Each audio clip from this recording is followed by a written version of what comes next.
Ce programme vous est offert par Illico Cash.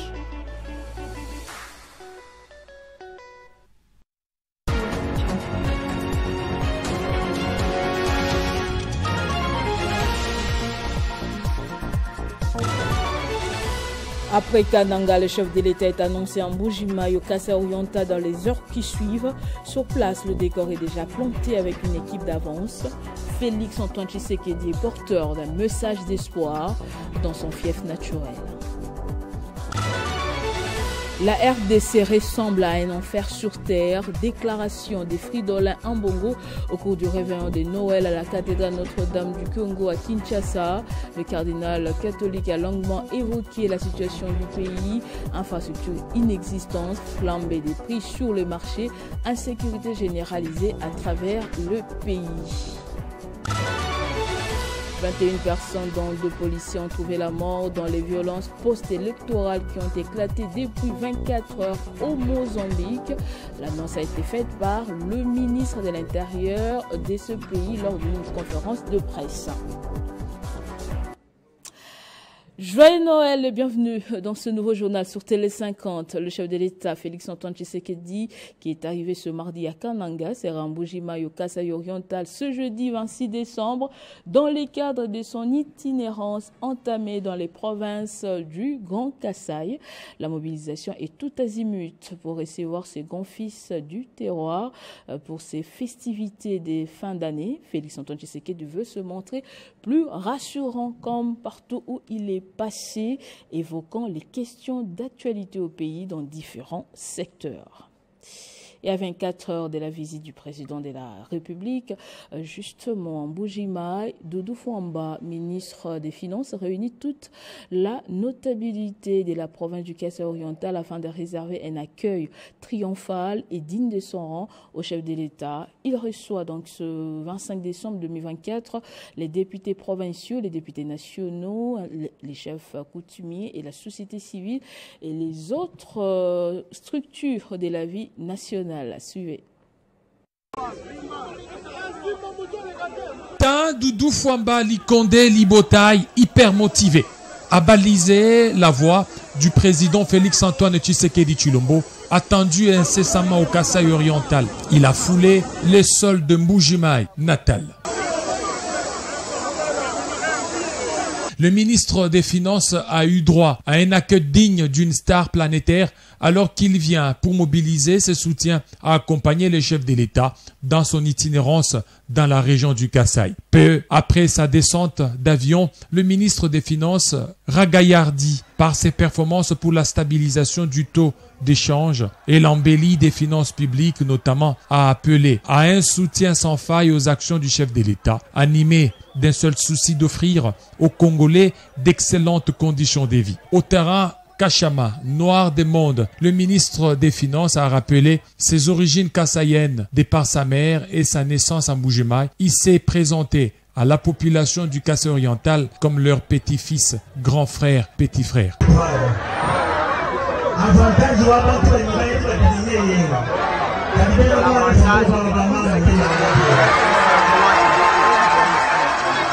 À quelques heures de la visite du chef de l'État Félix Antoine Tshisekedi Tshilombo en Mbuji-Mayi, Doudou Fwamba a réuni toute la notabilité de la province du Kasaï afin de réserver un accueil triomphal et mérité et surtout digne de son rang au chef de l'État. Il a reçu en ce jour du 25 décembre, jour des nativités, des députés provinciaux, nationaux, chefs coutumiers, sociétés civiles et autres structures de la vie nationale.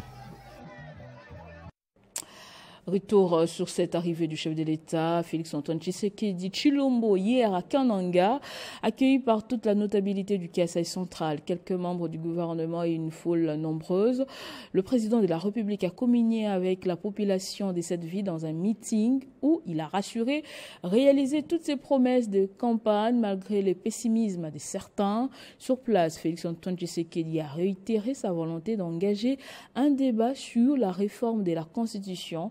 Et c'était avant de visiter la morgue de l'hôpital général des références de Kananga. Plus de détails avec notre envoyé spécial sur place, Crispin Chibinkofwa. Les centres kassaïens ont réservé un accueil chaleureux au chef de l'État, Félix-Antoine Tshisekedi Tshilombo, ce mardi 24 décembre. Le président de la République, qu'accompagnait la première dame Denise Nyakero Tshisekedi, est arrivé comme promis à Kananga pour passer Noël avec ses compatriotes et surtout leur dire merci pour leur vote massif en sa faveur lors de la présidentielle de décembre 2023.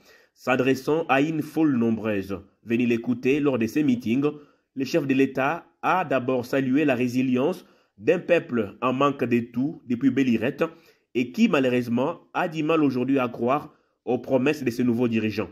Félix Tshisekedi a pris Dieu et la population du Kasaï central à témoin quant à la concrétisation de tout ce qu'il a promis pour ce nouveau quinquennat et en particulier la route Kananga-Kalamambouji censée désenclaver tout l'espace Grand Kasaï, la construction du barrage hydroélectrique sur la chute Mbombo et d'une nouvelle usine de traitement d'eau à Kananga font partie de ces promesses. Quant au plus vieux projet d'électrification du Kasaï central que la chute Katende, le numéro 1 des Congolais a demandé au chef coutumier de l'aider à finaliser ces projets. Félix Tshisekedi a demandé aux Kanangais de les lapider prochainement si tout ceci n'est pas fait d'ici la fin de son mandat. Évoquant la question de la situation sécuritaire dans l'est du pays, le président de la République a demandé aux jeunes du Kasaï central d'intégrer l'école de formation militaire pour servir sous les drapeaux. Avant de clore son discours, le chef de l'État est revenu sur sa volonté d'engager d'ici l'année prochaine les débats sur la réforme constitutionnelle utile pour le pays, selon lui. Je le disais au sommaire dans son homélie à l'occasion du réveillon de Noël à la cathédrale Notre-Dame du Congo, ici à Kinshasa. Le cardinal catholique Fridolin Ambongo a longuement évoqué la situation du pays, infrastructures inexistantes, flambée des prix sur le marché, insécurité généralisée à travers le pays. Pour lui, la RDC ressemble beaucoup à un enfer sur terre. Fridolin Ambongo, archevêque de Kinshasa, a appelé les autorités à une mobilisation pour la paix et mettre fin à la misère des Congolais. Mais notre peuple est loin de ces projets d'unité. Si nous regardons la réalité de notre peuple aujourd'hui, nous sommes très loin de cet idéal de communion, de paix, de justice que Edan est venu nous apporter.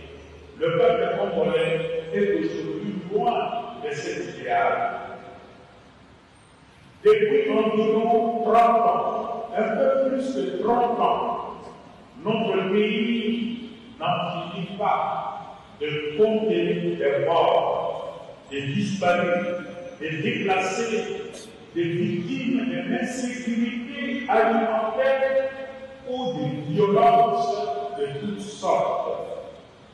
Le tissu socio-économique de notre pays s'est sensiblement délabré et la misère s'est installée de façon générale dans notre pays. Au point que le peuple congolais est considéré aujourd'hui comme un peuple misérable.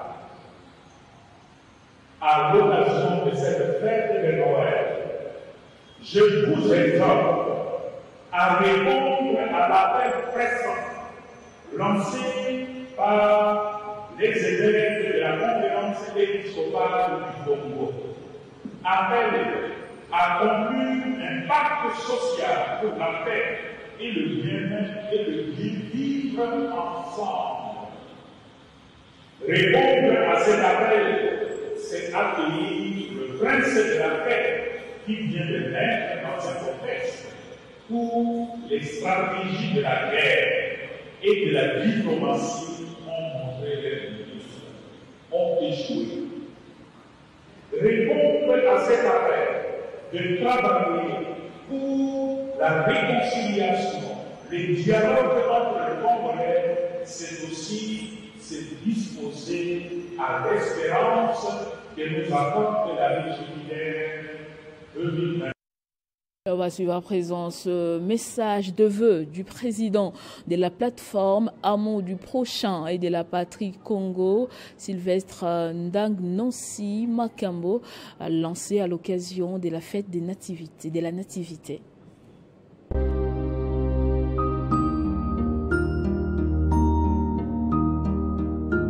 Amour du prochain et de la patrie Congo. Chers compatriotes, en ces jours de Noël, célébrons ensemble la naissance du Christ, symbole d'espoir, d'amour et de renouveau. Malgré les défis de l'année écoulée, notre résilience et notre unité nous guident vers un avenir meilleur. Noël est une occasion de solidarité et de partage, tendant la main à ceux qui ont besoin pour que personne ne soit oublié. Ensemble, bâtissons un Congo prospère, juste et digne. Que cette fête remplisse vos cœurs de joie et d'espérance. Joyeux Noël à tous et vive la République démocratique du Congo. Message signé Sylvestre Ndangnossi, président de l'APPC.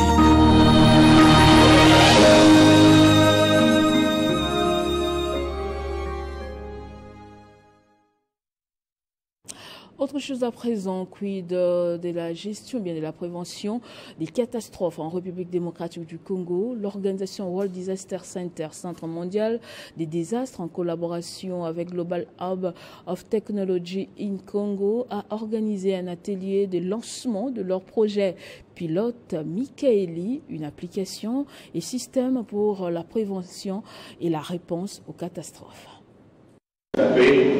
Cet atelier constitue une étape clé pour renforcer la préparation et la réponse aux désastres en République démocratique du Congo grâce à des approches innovantes, notamment l'utilisation de l'application révolutionnaire Mikaeli, déjà connue au niveau global. Où on donne un peu de petites positions et puis un peu de contact par rapport aux organisations, par rapport à MyCode. Le Centre mondial des désastres est une organisation visionnaire active dans plus de 18 pays, dont la République démocratique du Congo. Portée par une équipe internationale de jeunes rêveurs et d'experts, cette structure croit fermement que les impacts des désastres peuvent être évités grâce à l'action, l'innovation et la collaboration, en reliant les technologies modernes à des solutions politiques.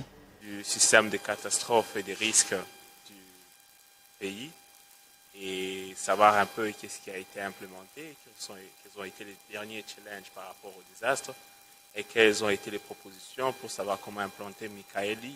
Le Centre mondial des désastres coordonne des initiatives locales et globales pour offrir sécurité et résilience à ceux qui en ont le plus besoin afin que chacun puisse se concentrer sur son développement et atteindre ses objectifs. Il faut dire que le projet à venir, c'est beaucoup plus de projets à caractère économique où on essaie un peu de pouvoir se rassurer que dans les prochains jours, ces projets pourraient être de pouvoir collaborer avec les organisations déjà dans le pays.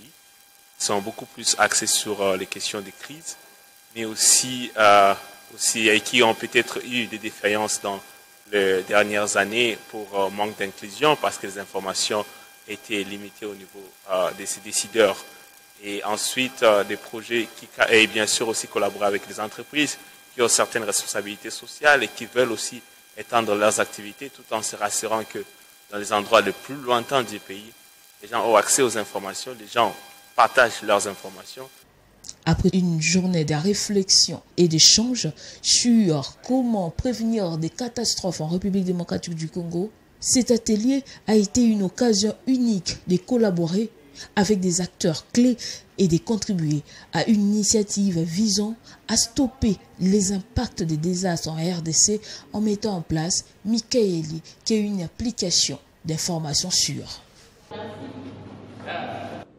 En dehors de nos frontières, 21 personnes, dont 2 policiers, ont trouvé la mort dans les violences post-électorales qui ont éclaté depuis 24 heures au Mozambique. L'annonce a été faite par le ministre de l'Intérieur, Pascal Ronda, lors d'une conférence de presse tenue ce mardi 24 décembre. En 2 mois seulement, plus de 130 personnes ont perdu la vie dans des manifestations, grèves et blocages.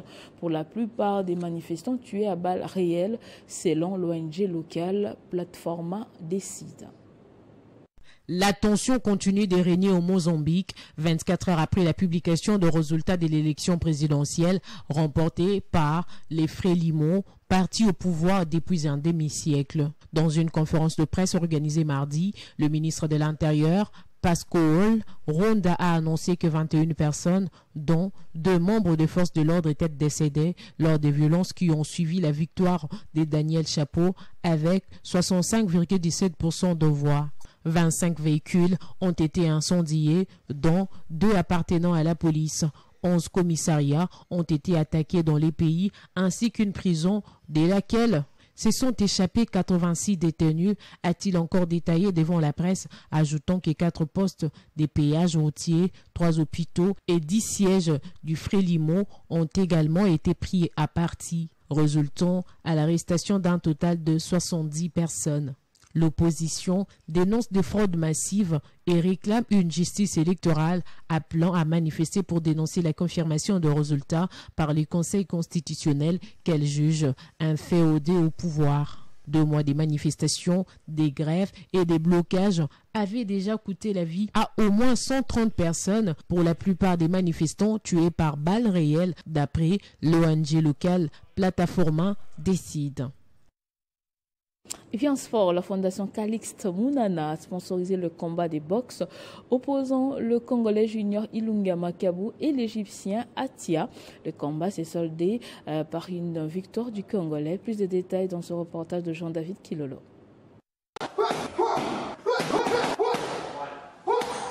Merci à la fondation Calixte Mounana. Merci beaucoup pour notre soutien, pour notre main sur le salut, pour notre... C'est un retour gagnant pour Junior Ilunga Makabu devant son public.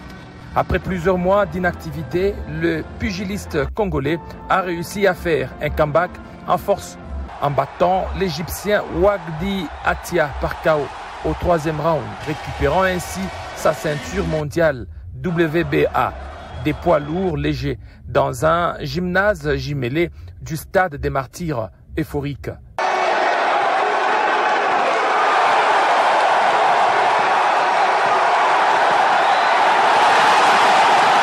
Cette victoire a été possible grâce à l'accompagnement de la fondation Calixte Mounana du député national Guy Geoffrey Mounana Ramazani, qui a assisté les boxeurs congolais avant, pendant son combat. Ce qui a justifié la présence très remarquée des médecins de la fondation. Merci à la fondation Calixte Mounana. Merci pour notre support, le cœur. Après sa victoire, Junior Ilunga Makabu a exprimé sa gratitude envers le chef de l'État et a également remercié la fondation Calixte Mounana pour son accompagnement. Merci au président de la République démocratique du Congo, Félix Antoine Tshisekedi Tshilombo. Merci à la fondation Calixte Mounana. En tout cas, Madame la ministre, je suis fier de travailler avec vous. Merci beaucoup. Ce journal est terminé, place au rappel des titres. Après Kananga, le chef de l'État est annoncé en Mbuji-Mayi, au Kasai oriental, dans les heures qui suivent. Sur place, le décor est déjà planté avec une équipe d'avance. Félix Antoine Tshisekedi est porteur d'un message d'espoir dans son fief naturel. La RDC ressemble à un enfer sur terre. Les mots des fruits dans les Ambongo au cours du réveillon de Noël à la cathédrale Notre-Dame du Congo à Kinshasa. Le cardinal catholique a longuement évoqué la situation du pays, infrastructures inexistantes, flambée des prix sur le marché, insécurité généralisée à travers le pays. 21 personnes, dont 2 policiers, ont trouvé la mort dans les violences post-électorales qui ont éclaté depuis 24 heures au Mozambique. L'annonce a été faite par le ministre de l'Intérieur de ce pays lors d'une conférence de presse tenue ce mardi 24 décembre. Merci de nous avoir suivis des partout. L'information reste en continu et en temps réel sur votre télévision.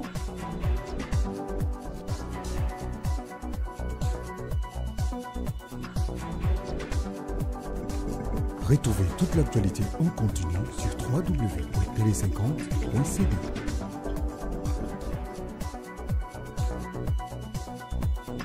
Ce programme vous a été offert par Illico Cash.